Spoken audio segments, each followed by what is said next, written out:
ये मामला है बीएलटी पटना न्याय हुई का है, जिसमें कि एक आदेश आया हुआ है 23/5/2025 का आदेश है, जिस पर कि एक भूमि है। भूमि पर विपक्षियों को या पक्षकार को जाना नहीं है, यथास्थिति बहाल रखना है, जो 23/5/2025 को था। लेकिन विपक्षी पार्टी क्या इसमें जाकर खेत जोत दिया है। ये 3/7/2025 तक ये जमीन परती था, और 7/7/2025 को इन्होंने उसमें धान लगा दिया।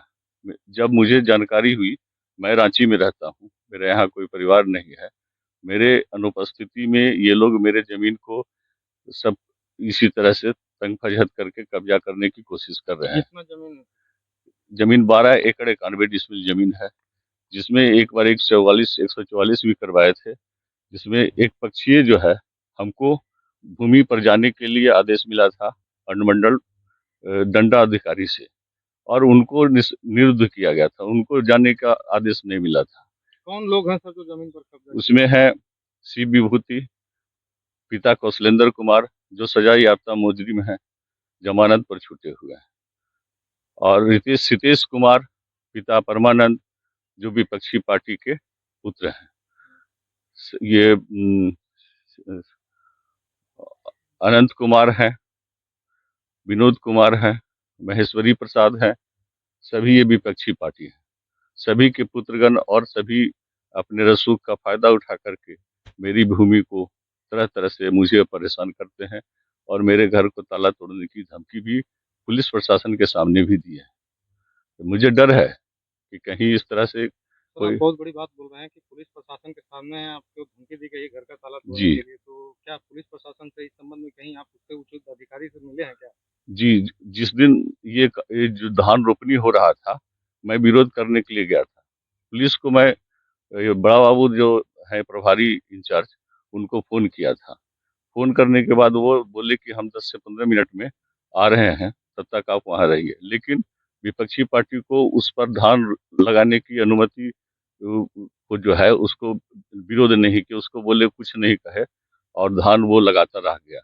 जब सर आए तो सर के सामने ही जब कहा कि आप लोग, जैसे कि आपका घर है, हमारा घर है, हमारा ताला लगा हुआ है, तो बोले कि ताला को मैं तोड़ दूंगा।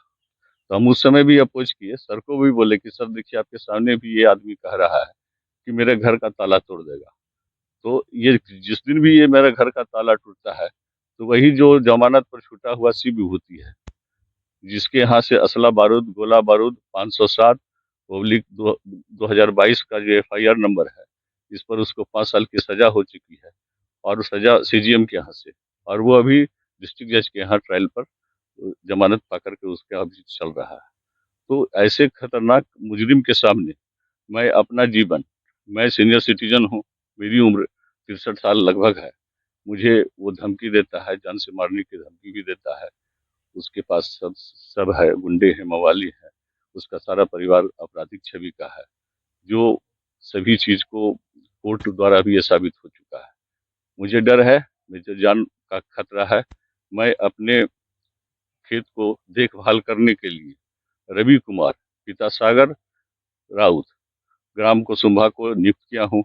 उसको भी वो धमकी देता है, यहाँ आने से मना करता है, साथ में कहता है कि क्यों इसके पीछे घूम रहे हो।